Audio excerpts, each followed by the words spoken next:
How to activate Windows 10. Hi everyone, it's Sophia to assist you today. Without any delay, let's jump right in.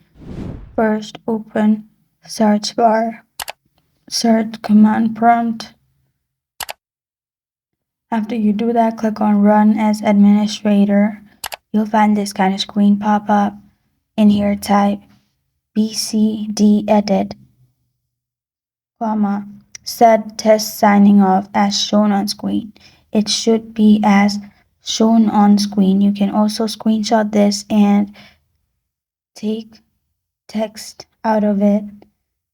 It should look like this and simply click on enter and you're good to go. After that, restart your device and your Windows 10 will be activated.